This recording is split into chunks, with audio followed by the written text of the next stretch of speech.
Les femmes de 50 ans sont invisibles, mais pas seulement dans les yeux des hommes, au regard de la société tout entière. Vous croyez que c'est pas grave que je l'ignorais parce que elle a les cheveux gris et que moi je ressemble pas à cette fille. Donc, je suis Sophie Gourion, j'ai 45 ans. Je suis l'auteur du blog Tout à l'ego qui traite des questions d'égalité entre les femmes et les hommes. Et j'ai également créé le podcast Corps et âme.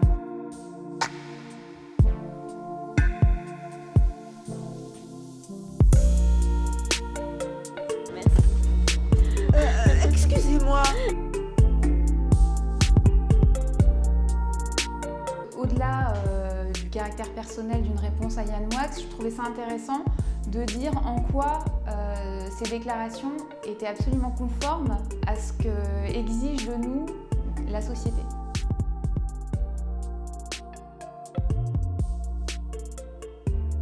Lui, en fait, n'a énoncé qu'une vérité absolument claire et pas du tout subversive finalement. Parce que pour les hommes de 60 ans, en effet, voire plus, les femmes de 50 ans sont invisibles. Mais pas seulement dans les yeux des hommes, au regard de la société tout entière. Et surtout, leur corps ne correspond plus aux impératifs de beauté exigés et attendus par notre société. Il y a aussi encore une histoire de double standard, c'est-à-dire qu'une femme qui a les cheveux blancs est considérée comme quelqu'un de négligé, un homme qui a les cheveux gris est considéré comme quelqu'un de séduisant, à l'image de Georges Clooney par exemple. Et donc quand on est soi-même une femme de 50 ans, on ne peut pas se reconnaître dans ces images-là, on culpabilise et on se dit qu'on n'est pas à la hauteur et que finalement c'est qu'une question de volonté. Or c'est beaucoup plus que ça. Allez, viens! Non!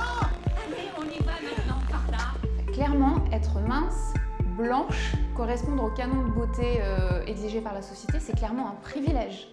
Alors ce mot peut faire bondir, mais c'est absolument pas un gros mot. Un privilège, ça veut dire avoir plus facilement accès à un emploi, parce que ça a été prouvé, les femmes belles, ou en tout cas correspondant au canon exigé par la société, trouvent un emploi plus facilement, on les écoute davantage, elles sont plus valorisées socialement, professionnellement.